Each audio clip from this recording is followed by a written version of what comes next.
তাইলে আমাদের দেশে যারা বাংলাদেশে বসে সৌদি আরবের চাঁদের সংবাদের ভিত্তিতে রোজা ঈদ পালন করতে চান, আপনারা সৌদি থেকে শিক্ষা নেন।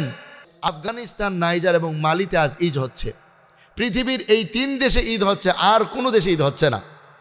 এই কথা দ্বারা পরিষ্কার বোঝা যায় সারা পৃথিবীর মুসলমান চাঁদ দেখেই রোজা ঈদ পালন করে, কেউ জ্যোতির্বিজ্ঞানের ভিত্তিতে রোজা ঈদ পালন করে না।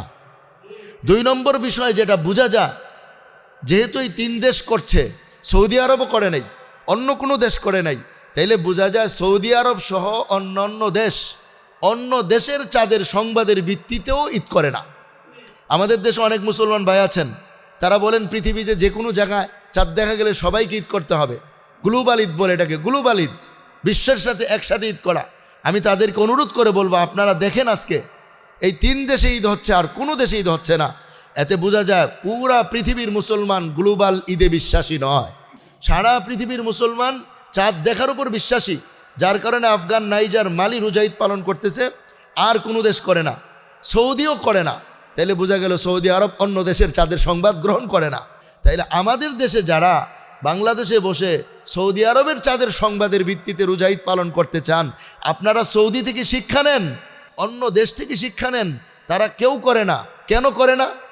ইসলামে নাই এই জন্য করে না। ইসলামে নাই এই জন্য করে না। যদি ইসলামে থাকতো তাহলে সৌদি আরব আজ ঈদ করতো, মিশর আজ ঈদ করতো, সমস্ত বিশ্বের মুসলমানগণ ঈদ করতো, কিন্তু করে না কেন? ইসলামে নাই। অর্থাৎ এক দেশে চাঁদ উঠলে সব দেশে ঈদ, এইটা ইসলামের বিধান নয়, যার কারণে অন্য কোনো দেশ করে না।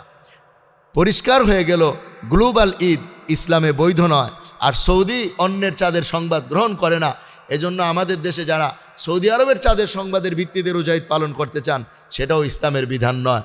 এই বিষয়গুলো যদি আমরা সমস্ত মুসলমানদের কাছে সঠিকভাবে প্রচার করতে পারি, আমাদের বিশ্বাস ইনশাআল্লাহ সমস্ত মুসলমানগণ ফিতনা থেকে নিরাপদ থাকতে পারবেন, সুস্থ, সুন্দর, সঠিকভাবে ইসলামের বিধান উপর আমল করতে পারবেন। আল্লাহ আমাদেরকে সঠিকভাবে আমল করার তৌফিক দান করেন। আরেকটি জরুরি বিষয় হচ্ছে, এই ব্যাপারে আমরা সারা বাংলাদেশের উলামাদের কাছে ফতোয়া তলব করেছি।